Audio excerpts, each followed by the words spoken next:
नगर news 24 प्रतिबिंब जनमानसांचे। शहरात निकालाआधीच आमदार संग्राम जगतापांच्या हॅट्रिकचा फलक। सुप्त लाट नव्हे, आता फक्त जगतापांची लाट। भारतीय जनता पार्टीचे ज्येष्ठ नेते किशोर डागवाले यांचा विरोधकांना टोला। विधानसभा निवडणुकीच्या मतमोजणीस अवघे काही तास बाकी असताना निकालाची उत्कंठा सर्व नगरकरांना आहे। अशा परिस्थितीत भारतीय जनता पार्टीचे ज्येष्ठ नेते किशोर डागवाले यांनी निकालाआधीच आमदार जगतापांच्या विजयाचा विश्वास व्यक्त केला आहे। शिववरद प्रतिष्ठानच्या वतीने पटवर्धन चौकात महायुतीचे उमेदवार आमदार संग्राम जगताप यांच्या विजयाच्या हॅट्रिकचे फलक झळकावून त्यांना शुभेच्छा देत धन्यवाद नगरकर म्हणत मतदारांचेही आभार मानले आहेत।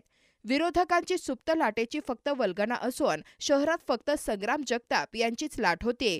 या लाटेमध्ये सर्व विरोधक गायब झालेले आपल्याला दिसतील, असं मत डागवाले यांनी व्यक्त केलं। यावेळी फलकबाजी करून जल्लोष करण्यात आला।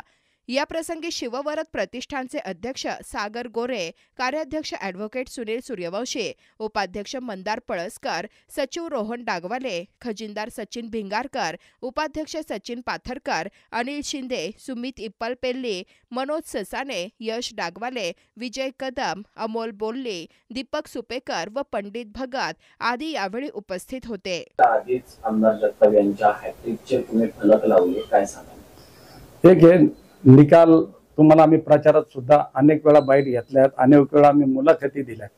त्यावेळेस मी सांगितलं होतं की ही निवडणूक पूर्ण जनतेने हातात घेतलेली निवडणूक आहे आणि प्रचारात आम्ही वारंवार सांगायचो की हा फक्त प्रचार आमचा किती लीड याच्यासाठीच चालू होता।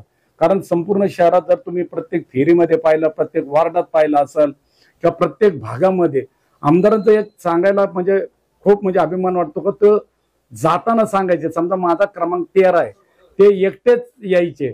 त्यांनी सांगितलेलं बाहेरचे कार्यकर्ते, बाहेरचे नागरिक कुणी नको, पण त्या वार्डात 2-2, 3-3 हजार लोक त्यांच्याबरोबर फिरत होते।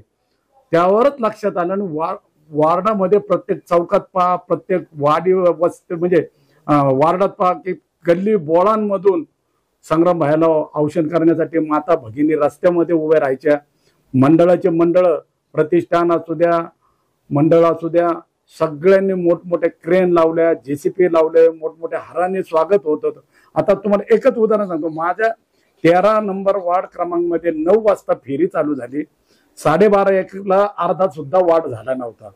निर्णय घेण्यात आला की आपण टू व्हीलरवर फिरून सगळ्यांना भेटत असताना माझ्या ऑफिस पाशी जायला 6 वाजले आणि त्याच्यानंतर सुद्धा मोठा भाग शिल्लक होता। मला वाटतं रात्री 10 पर्यंत माझ्या भागामध्ये 2 व्हीलर रॅली असताना सुद्धा लागला। म्हणजे एवढी जनता रस्त्यामध्ये त्यांच्या स्वागतासाठी असायच्या, माता भगिनी असायच्या, तरुण वर्ग सगळे, युवक असू द्या, युवती असू द्या, एक जल्लोषाचं वातावरण राहायचं, फटाक्याची आतषबाजी राहायची। त्याच्यावरूनच लक्षात आलं की ही निवडणूक पूर्ण संग्राम भैयाच्या बाजूने झुकलेली होती। भारतीय जनता पार्टीचे तुम्ही पदाधिकारी आहात, ज्या विविध योजना महायुती सरकारच्या वतीने काढण्यात आल्या होत्या, त्या योजनेचा लाभ या निवडणुकीत होईल का? सर्वात महत्वाचा लाडल्या बहिणीचा तर फार मोठ्या प्रमाणात माझ्या सगळ्या भगिनी असू द्या, माता असू द्या, यांनी सर्वात मोठा प्रतिसाद या निवडणुकीमध्ये दिला। सांगायचं म्हणजे एकच उदाहरण देतो की माझ्या ऑफिसमध्ये जवळजवळ 2,500 महिलांचे फॉर्म आमचे ॲडव्होकेट सुनील सूर्यवंशी यांच्या माध्यमातून भरण्यात आले।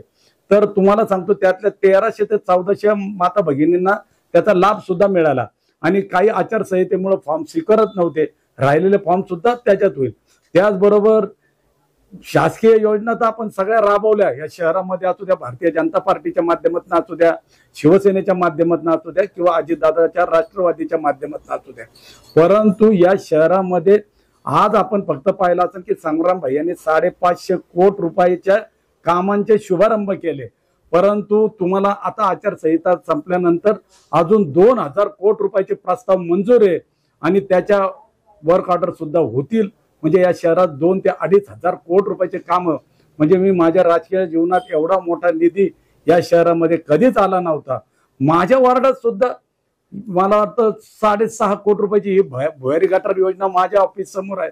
संपूर्ण नेता सुभाष चौकापासून गांधी मैदानापासून पटवर्धन चौक ते सीना नदी, त्याच्यानंतर तोपखाना चितळेरोड पोलीस स्टेशन, तिथून तुळजाभवानी मंदिर, माझं कार्यालय, इथून चितळे रोड, इकडून महाले मंगल कार्यालय ते इथून परत पटवर्धन चौक, या भागामध्ये पाण्याचा अत्यंत मोठा प्रश्न होता का तो जवळजवळ 30-40 वर्षापासून हे शहर वसल्यापासूनच ते प्रॉब्लेम होतात. त्याच्यासाठी सुद्धा मी स्वतः पाठपुरावा केल्यानंतर आमदार साहेबांनी 6.5 कोटी रुपये आज त्याच्यासाठी वर्ग केले, वर्क ऑर्डर सुद्धा झालेली.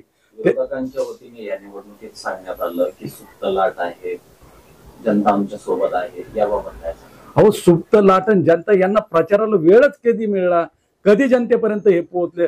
जेमतेम त्यांना 13-14 दिवस मिळले, त्याच्यात किती नागरिकांपर्यंत पोहोचले? कुठली सुप्त लाट आहे? आज तुम्ही पाहत असाल तर कैयक वार्ड असे की त्यांचे बूथ आणि पोलिंग एजंट सुद्धा नव्हते. आज माझ्याकडे 5 बूथ होते, 5ही बूथ मध्ये आमचेच पोलिंग एजंट होते, त्याचा एक पण पोलिंग एजंट इथं नव्हता. नगर न्यूज 24 ला सबस्क्राइब करा.